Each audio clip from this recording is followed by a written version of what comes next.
Welcome back for video number 3, and this is really an educational series we've put together to help people have a bit more understanding on the complex and curly world of buying boilers.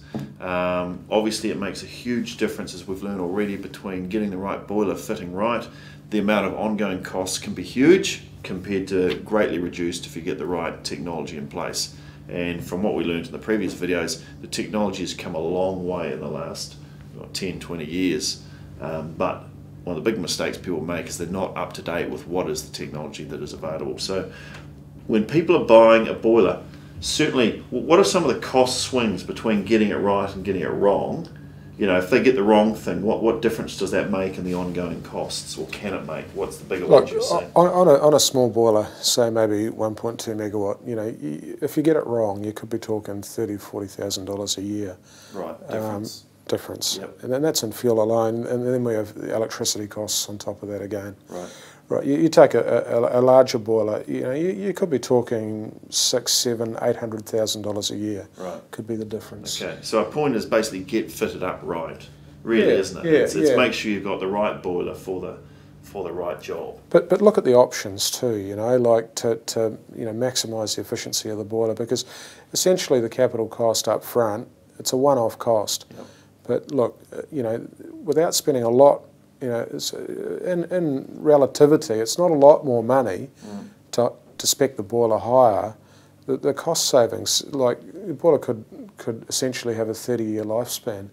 You know, those rewards could, you know, you could actually reap the rewards of that, you know, slightly higher spec plant for the next 30 years, which easily rolls into millions of dollars in savings. Right. So what are the 3 or 4 things they should be looking for when they're analysing the suppliers and trying to judge the value of them? Yeah, look, I guess it comes back to looking at the customer's requirements, understanding their plant. You know, actually going to site, seeing, you know, talking to the guys, getting a feeling for what they're doing. Are they looking at expanding? You know, what are their current issues?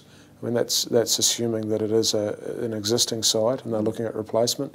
If it is a new site, look at, you know, okay, this is stage 1. Are you looking at stage 2 and 3 as well? I mean, so that, you know, we can spec a boiler that best suits their long-term requirements and their loads. I mean, do they fluctuate? Are they fairly constant loads throughout the year, or do they have big swings? Like, you know, maybe that Christmas, for instance, is a high production time for them, but, you know, throughout the rest of the year or a number of months of the year, you know, there could be very low production during those periods. Right.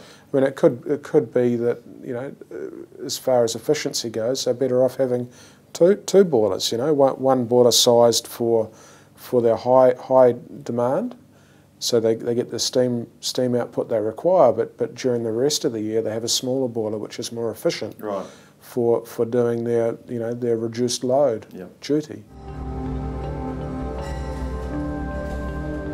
So in terms of you know, when you're looking at suppliers and who you should buy from, as well as, you know, what you need, are there any tips for people on selecting vendors?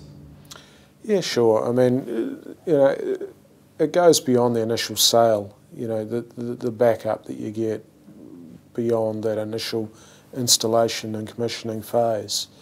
Having confidence in the supplier that, you know, if something does go wrong, if there is an outage, that you can get someone to site, you know, that knows what they're talking about, and they can address the issue. How do you know if people know what they're talking about?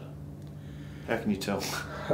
That'd be a good question. Yeah, I guess it is. How do they find that out? Well, you get a feel for whether someone knows what they're talking about or not pretty quickly, you know. Right. Are there any qualifications or, you know... Experience speaks volume. Time in the field, you know, experience. And whether they're a specialist or not? Yeah, exactly. Yeah. And that's what we do. We specialise in our field. Yeah. Boiler plant, that's all we do. Right. So...